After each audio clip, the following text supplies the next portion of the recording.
শাশুড়িদের এখন সবচেয়ে বড় দুঃখ কি বলতো? এই যে আমরা সারাক্ষণ ধরে যেমন মোবাইল ইউজ করছি, শাশুড়িদের সময় তো সেটা ছিল না। মানে শাশুড়িরা যখন বউ ছিল সেটা তো ছিল না। তাদেরকে সবসময় কাজের মধ্যে দিয়ে সময় পার করতে হতো। আর আমরা কি এখন কাজের ফাঁকে, ফাঁকে মোবাইল দেখে সময় পার করছি। Instagram চালাচ্ছি, Facebook চালাচ্ছি, YouTube চালাচ্ছি। আর তখন তো সেটা ছিল না। সেটা এখন শাশুড়িদের সবথেকে বড় জ্বলন।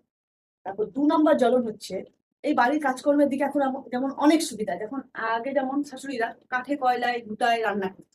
কিন্তু এখন আমরা কি করছি? আমরা এখন গ্যাসে রান্না করছি। এখন সমাজ দিন, দিন উন্নতি হচ্ছে। তারপর ধরুন শিলে বেটে, বেটে মসলা করত। কিন্তু আমরা এখন মিক্সচার মেশিনে মসলা বাটছি, মসলা করছি। তো সেই দিক দিয়েও আমাদের অনেক সুবিধা। এই দিক দিয়েও শাশুড়ির অনেক জ্বলন হচ্ছে। তারপর দেখো না, এই যে বাচ্চা হওয়ার দিক দিয়ে। আগে শাশুড়িরা কি করতো? ৩ দিন ৪ দিন ব্যথায় কষ্ট পেয়ে বাচ্চা প্রসব করতো। আর আমরা কি এখন এত টাকা দিয়ে দিচ্ছি, নরমাল ডেলিভারি বন্ধ, সবাই এখন সিজার করছে।